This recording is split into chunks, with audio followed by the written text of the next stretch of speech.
The approach of this talk will be, I'm going to use this debate on quantum divine action, and I'm going to bring some tools from the philosophy of science, and I'm going to discuss whether God is used as a theoretical term of quantum mechanics. So it's not going to be one of these big talks in which we were discussing on how science and religion in general should dialogue or debate or discuss, but it's going to be a very small argument on one particular case of the dialogue between science and religion.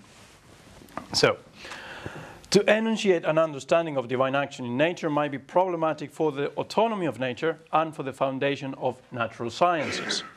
Nature does not seem to need anything external to bring about events. Apparently contradicting this view, the Christian tradition claims that God is capable of intervening in nature and does so. Modern science is viewed as embracing an absolutely deterministic world. Every state of the universe is the effect of the preceding state and the cause of the following one. I bring to mind Laplace for this. There is nothing left free to randomness. And therefore no special divine action is possibly admitted in the world. Robert Russell, who buys into this argument that I've just set forth, says that since the rise of modern science, Christians have been trying to find a way in which to give an account of special divine action. We're going to define that in a little bit. The only solution that Russell and others find to this situation was to admit that God could simply break the laws of nature and hence act in the universe. However, it seemed that with this option, science would lose its very foundations, since the regularities of nature could be explained by other natural events or by the direct action of God, and we would not have any criteria to discern between these two. Thus, theologians in the last part of the 20th century and what is in the 21st century began the project of searching scientific theories which could accept an ontologically indeterministic interpretation.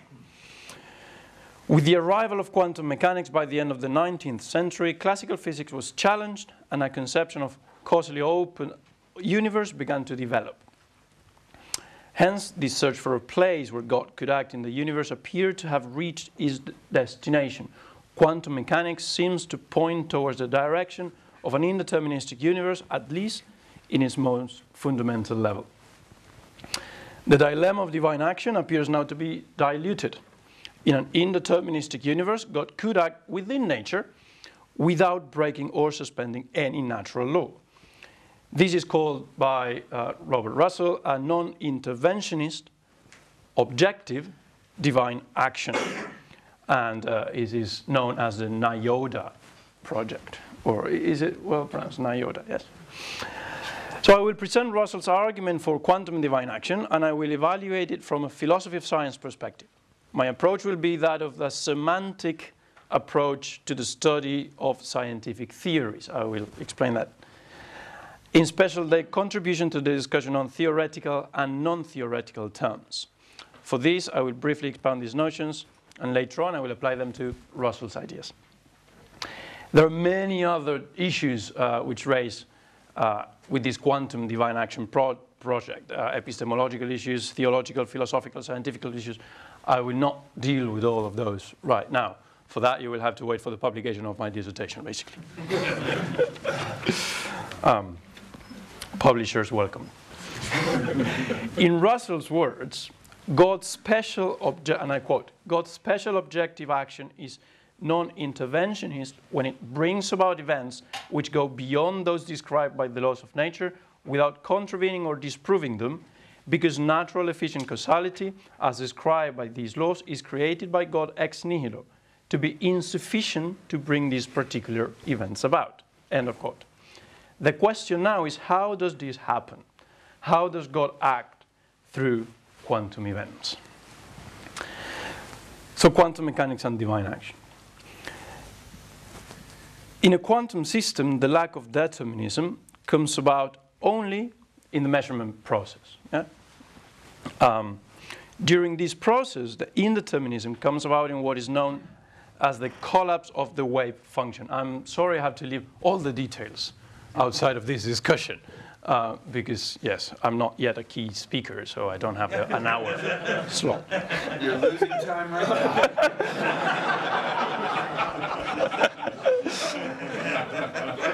In the moment of the measurement, the system jumps into one state of the many probable states without having any apparent cause to jump to this or to that other state. The standard interpretation of these facts is that known as the Copenhagen interpretation held by Bohr and Heisenberg, who accept this collapse to be ontologically indeterministic, at least Heisenberg. Russell, among many, accept this interpretation and make the claim that the total set of natural conditions affecting a quantum process, that is, the total set of conditions which science can discover and describe through its equation, is necessary but insufficient in principle to determine the precise outcome of the process. The future is ontologically open and determined by the factors of nature acting in the present. Therefore, Russell argues emphatically that God acts together with nature to bring about quantum events. Nature provides the necessary causes, but God's action together with nature constitutes the sufficient cause of the occurrence of that event. God can be understood theologically as acting purposefully within the ongoing natural processes without disrupting them or violating nature's laws. Summarizes Russell's position, God acts in all quantum events because none of them is fully determined by natural causes, and the principle of sufficient reason implies that there should be a sufficient cause for each event. On certain occasions, however, God will choose to actualize one state in particular and not the other, because that state and not the other promotes life or achieves a mean to an end in nature, thus conveying God's providence in this particular event. So God acts in every quantum event, but in some of them chooses this state or that other state, because this state or that other will promote whatever God wants to achieve. That's Russell. Now, he clearly states, Russell, that according to the ontologically indeterministic interpretation of quantum theory, there are no efficient natural causes for the specific quantum event, what implies that God is not a natural cause. If this were the case, God's action could be discovered by science. However, and for the same reason, in Russell's perspective, God's action remains hidden from science. In this manner, God fulfills what nature offers, providentially bringing the future which God promises for all creation, acting specifically in all events, moment by moment. Good, so that's Russell. Now, philosophy of science. Theoretical terms and non-theoretical terms. In every undergraduate course of the philosophy of science, when studying the problematic of scientific realism, we will find the opposition of observational terms and theoretical terms. The question raised is evidently how we can predicate a value of truth or reality to those theoretical terms proposed by a given theory. This distinction comes from the tradition of the Circle of Vienna, who wanted to reduce all scientific proposition to its observational base, and so have a foundation for its theory. This distinction, however, has several problems, and many critiques have been raised against it. Mainly, the criteria for that which is observational cannot be definitely defined if we want to include in it the technological apparatus which science eventually provides. As Marty showed us, every observation is theory-laden. Together with this, the observation through the technology provided by science is clearly theory-laden. Yeah. Thus, in 1970, Bar Hillel made a not very well-known distinction. And he called it a distinction of the distinction. He suggests that there are two dichotomies involved in this distinction, and they should be taken apart from each other to properly understand the problem. The first one is the observable and unobservable dichotomy. This belongs to epistemology, or theory of knowledge, and has no role in the determination of the meaning of the scientific term. The second one is a theoretical and non-theoretical dichotomy, which clearly belongs to the realm of the philosophy of science, and not to the theory of knowledge, and distinguishes between terms which have meaning without a theory, a T-theoretical term, so a term which belongs to theory T, and those which can be understood independently of the theory, a non-T-theoretical term, or a T-non-theoretical term. Van Freysen, in the 80s, expressed this distinction again by saying that, quote, such expressions as theoretical entity and observable theoretical dichotomy are, on the face of it, examples of category mistakes. The terms, end of quote, the terms which scientific theories use to refer to events or entities, the terms which scientific theories use refer to events or entities which can or cannot be observable. The criterion to distinguish theoretical terms and non-theoretical terms, that's the distinction that we want to discuss today, was not given precisely by Bar Hillel, but gained strength by the contribution of the semantic approach to scientific theories of authors such as Sneed, Moulines, Balzer, and others from the 70s through the 80s and the 90s. Intuitively, the theoretical character of a term is the property of that term by which it belongs to a given theory. This happens when that term has no meaning outside that given theory. That is, in order to speak of a term, it is assumed the validity of the theory. Hence, a T term will only have meaning inside the theory T, basically. Thus, given that it is impossible to determine the momentum, for example, of a particle at a particular instant without presupposing the fundamental laws of classical mechanics, we can say that momentum of a particle is a classical mechanic theoretical term. The fact that the two distinctions, observable and unobservable, and theoretical and non-theoretical, have different criteria for distinguishing them allows combinations. Hence, we would be able to find theoretical observable terms or theoretical non-observable terms, and so forth. Thus, for example, in genetics, we could say that the color of the eye is a non-theoretical observable term, while the gene, assuming that through the technological advances it can be observed, it is a theoretical observable term.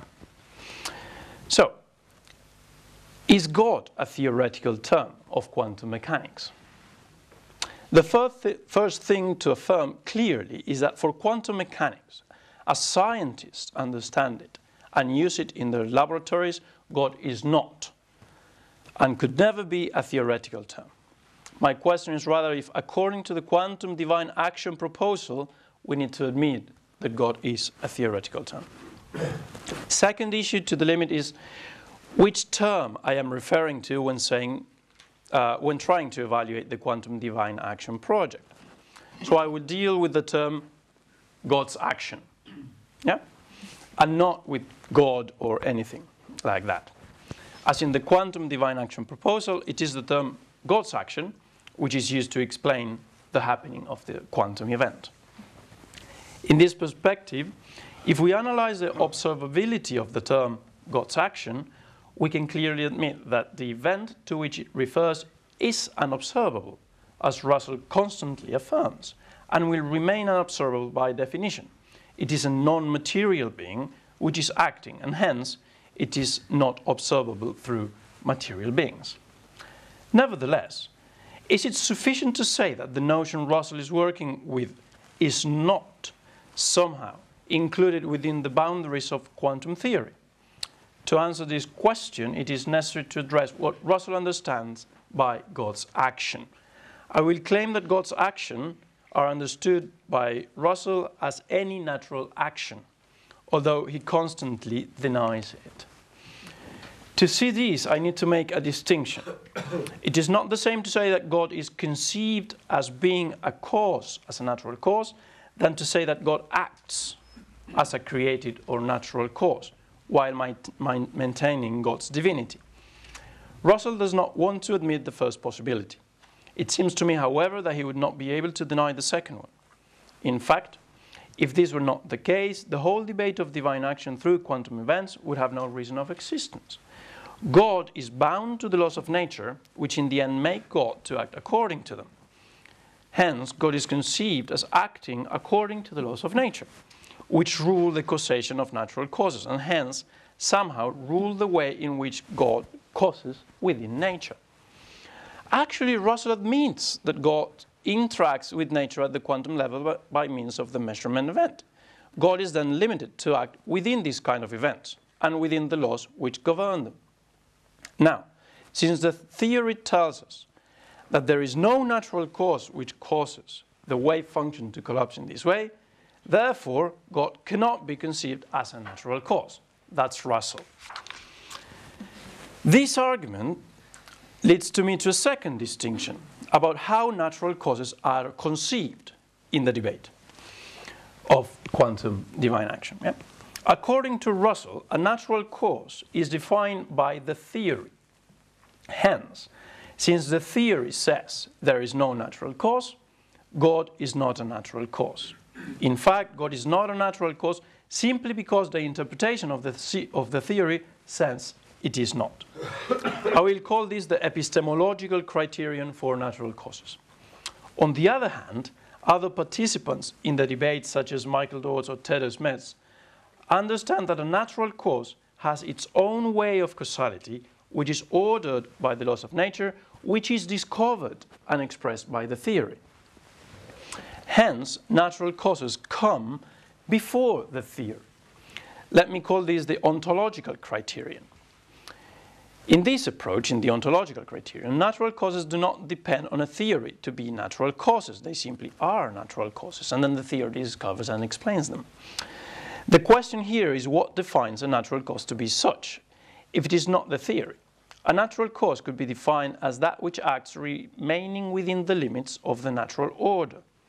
Hence, if God is required to act within the limits of the natural order, God would be considered as acting as a natural cause. God's action would be as any other action of any other natural agent. Now, I have two criteria, the ontological criterion and the epistemological criterion. Which one will I choose to define what a natural cause? I think that given that the whole debate turns around an ontological interpretation of quantum mechanics, the same level of criteria should be used to judge elements within the debate, that is, an ontological criterion. Were we to use Russell's epistemological criterion on created natural causes, there would be no way to evaluate the argument as a whole, given that it would be self-contained. Hence, I think that Dodds and Smits, for example, their ontological perspective appears to be the more appropriate one to be used in this case, and therefore it would seem that Russell's argument for distinguishing God's action and the natural agent's action is not good enough, and that in the end God appears to be conceived as causing as a natural cause. This is nothing yet about the question of theoretical terms, but it was necessary to move on. Russell assumes a scientific realism perspective.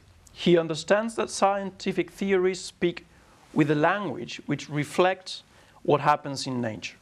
In this way, science discovers and describes natural causes and their ways of causing. In the particular case of quantum mechanics, Russell argues that the theory reaches a state in which it cannot find or discover any natural cause in action to produce the quantum event. It is in this place that Russell claims that we need to affirm another action because of the principle of sufficient reason, and this is divine action. It is God the cause of the quantum event happening at the measurement process. We have seen that this divine action is understood as a natural action, or at least has to be. That's the conclusion of the argument. This means that God's action, which is univocally understood as a natural action, is the cause that nature works in the way it does, and that science can understand it. But does this mean that God's action is a scientific term, or even more, that it is a theoretical term of quantum mechanics? It seems to me that the term God's action is used in Russell's interpretation of quantum mechanics as a fundamental part of it, given that it is because of that divine action that the theory works at all. If there were no divine action at the measurement process, there will be no quantum event. The wave function will not collapse. If we assume, as the semantic perspective in philosophy of science affirms, that a scientific term is a term which belongs to the language of a scientific theory, that's Carnap, I think it is possible to argue that in this perspective, God's action is used as a scientific term, because it is a term postulated by Russell, not by quantum physicists, to explain and to make the whole theory to work. It is a term which in a way is part of the language of scientific theory. Moreover, Russell admits what Nancy Murphy stated in this perspective. God is the hidden variable of quantum mechanics. Einstein, in his discussions with Bohr and the young Heisenberg, constantly argued that quantum mechanics was incomplete and that it was necessary to postulate some hidden variables to make it comprehensible. What Russell is doing is simply postulating that variable and completing the language of the theory. Now, what about my second question? Is God, and the title, is God's action a theoretical term of quantum mechanics? Following the semantic approach, I have characterized a theoretical term of a given theory as a term which has no meaning outside that given theory. If we want to speak of this term, we need to assume the validity of the theory. If we want, thus, the T term will only have meaning inside the theory T. Is this the case for God's action?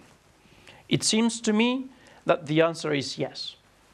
Russell explains that we can only speak of such thing as God's action within the places in which nature provides a lack of causes, and hence some kind of openness of another agent to act. Russell finds this openness within the indeterminism which quantum mechanics describes.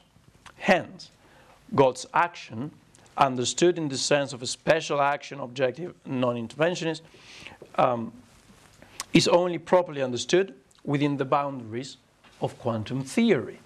For what this term, God's action, has meaning only within quantum theory, which makes it to be a theoretical term of quantum mechanics. Nevertheless, Russell clearly speaks that his research project is to find new possibilities in science to argue for divine action in nature. I think that were science to suggest new instances of indeterminism in nature, as Russell tries to find, God's action would still be taken as a term which can only have meaning within the framework of these theories, and for that, still could be considered a theoretical term. The question whether one term can be theoretical respectively to many theories is a question that is still not closed with this semantic approach. This could be an example of one of them. Good. Just two more paragraphs on concluding remarks. I know I have pushed Russell's arguments maybe too much.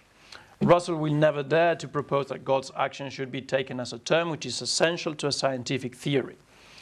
In fact, as I have said, he clearly expresses that he wants to avoid making God a natural cause. In addition, if we discuss the technical characterization of a theoretical term, which says that a term is theoretical to T, if every way of determining the value of that term supposes a theory T, it is quite clear that God's action doesn't have a value, and therefore it is not determined by any process of the quantum theory.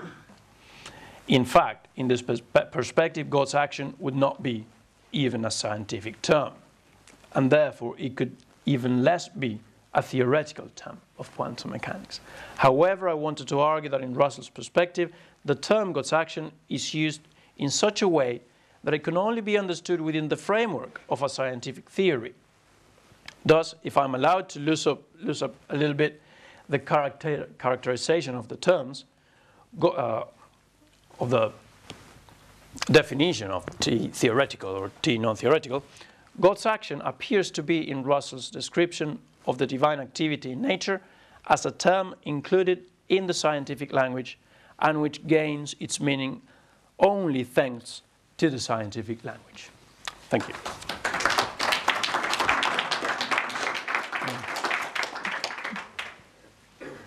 questions. Let me just ask, while you're bringing that up there, oh, I should have it too. Just a brief question, maybe it's the most obvious question. It's off. Oh. Yeah, I had turned it on. You turned it back on. And maybe it's the most obvious question. I apologize if I preempt anyone, but it does sound like, with Russell, the idea of divine agency in quantum mechanics sounds a bit like God of the gaps. Right. And the question always to ask about those kinds of proposals is whether there's any, as it were, additional theoretical payoff to having God postulated in the theory. So in other words, do we learn anything more, are there any interesting consequences other than the already observable effects of quantum mechanics from postulating God? So do we learn something about the nature of God's action? Do we learn any of the detail, as it were? Or is it just sort of, as it were, an empty theoretical notion? Right. They want to make of course they address this question. Yes. But I mean, I'm going to give you the answer they gave. They want to make the distinction saying it could be understood as a God of the ontological gaps in nature, not the epistemological gaps in our theories. That's why I said they work with an ontological interpretation of quantum mechanics with a strong scientific realism approach to it. However, they do recognize the fact that theories, scientific theories, do change, and they are left aside and new theories are brought up. So they do work with a big if clause. But do they have a theory of God? I guess that's what I'm asking. Do they have a theory of God? Well, they want to find the mechanism how God acts in nature, basically, and they want to argue that for that to happen, they need nature to be open, causally open, and they find that in quantum mechanics. So I guess the answer is no? Possibly. Okay. Who's the first one? I saw you back there. Yeah. It's on. I have sort of the same thing about the gaps, but at the same time, I mean, this is not necessarily. Okay, that's it. Okay. Maybe that is also why must it be God, as you said? It can be an angel, for example, or it can be eventually also, as a lot of connectivists are making also for the human soul, action of a human mind or on his own body through the same process, actually. So actually this is not defining God action. No, Even there you have a problem, no? For one thing, I don't endorse this quantum mechanics. Okay, no. But, I mean, okay. No, I mean, you present. But however, I think they would agree. It's in order for any spiritual being to act, they will argue, to act in the physical world. The physical world needs to be open. That's their argument. Yeah. They bring the premise which says the Christian tradition or the big monotheistic traditions affirm that God acts providentially in nature. And they don't want to deny that. And so they want to find the mechanism, the way in which this could happen, together with affirming the autonomy of nature, like nature having its own powers, and affirming as well the validity of science. So that's why they require an indeterministic universe, or a universe in which the cause and effect connection can sometimes not be there. And they find this in quantum mechanics, for example. John Polkinghorne would say as well, quantum mechanics doesn't work, but chaos theory brings this. These sort of things, right? Okay. this openness. But the only thing that even you have problem even in a completely deterministic world, Yes. you can have indeterminism. That is a key point which has been shown a few years ago, Right. especially by Norton, and also a lot of deterministic worlds can have degenerate systems Yeah. where you have indetermination, like the tomb, for example, a ball at the top of the Norton dome. You cannot predict, and it will, in a finite time, move in any direction you cannot predict. By indeterminism, Yes. are you You understand must go there. epistemological or ontological? Because prediction. Yes, that's prediction. That's a theoretical system, actually. Uh, That's a theoretical system. Yes. But my question is, when you speak of indeterminism, are you speaking of an ontological, a Yes, nature which is ontological indeterministic in in the itself? sense that the or it's- model predicts that it is not possible to predict But then you're speaking of epistemological Yes, indeterminism. actually, yes. And But that's actually, not the I problem. speak here an ontological system which cannot exist, which is Yeah. a deterministic system, like Newtonian system, for Yeah. example. It is incomplete for those people. Yeah. Even some people argue that every deterministic system must be incomplete. Okay. Yeah, that's. I understand. No, yeah, I agree. That's why I said there's so many problems with this proposal that I cannot address. I'm just focusing in this. God ends up being a part of a theory. Russell Wilcox, not Robert Russell. Right. What do they make of the distinction? Do they make anything of the distinction between first and second causes? And secondly, what's your principal objection to them? Oh, well, this clearly brings me out of the paper, but yes. Of course. They It's a purposeful discussion. Not a moment too soon.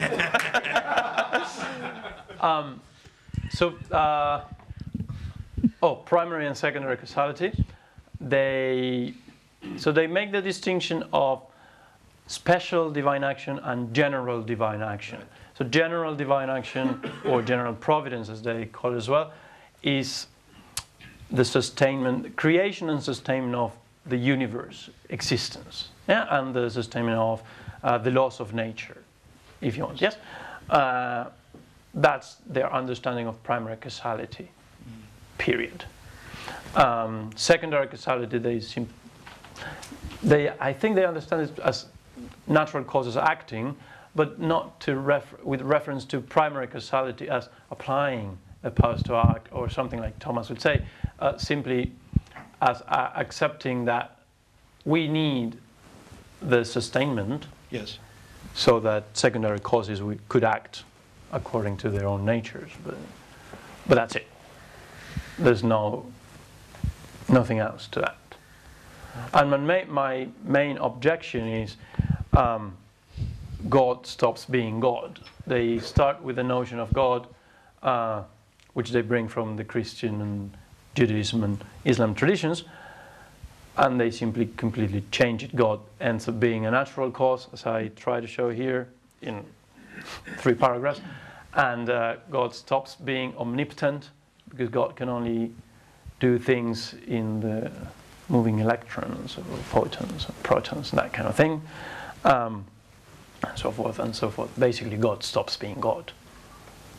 Yeah, I would need a lot of time to explain that. Sorry. I wonder also this first and second cause. If It's- God, sorry. Turn it on. No, it's on. If God, this is highly speculative, but if God was acting as a second cause, As a secondary cause, right, yeah. as a secondary cause, there's a sense Put in it which. closer to your mouth. Sorry. We're getting signals here. There's a sense in which. There's a sense in which, isn't there, that he's his own. At that point, he's his own cause, isn't he? Yeah. Well, that would be a big contradiction in And so, is it then God who's it's is it even intelligible to think of God acting as a second cause? Right. Well, that's the thing. But the thing is that Russell,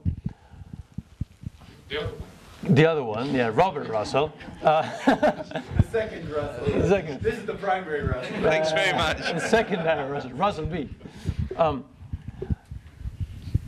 He states, he affirms clearly, very explicitly, big bold letters, God does not act as a natural cause. Right. He says it. But as I said here, his explanation is God is not a natural cause because the theory tells me there is no natural cause. Period. Yeah, and I say, wait, okay, fantastic. Let's analyze your argument. And you are using a criterion to define a natural cause, which is your own interpretation of the theory. If you do that, then you can do whatever you want. It's just self-contained. So we need an external criterion. And I find that in Michael Dodds and so others, which come from an Aristotelian or Thomistic tradition, or Ted Smedes, who is not Thomistic at all, but still defines natural cause previous to the theory.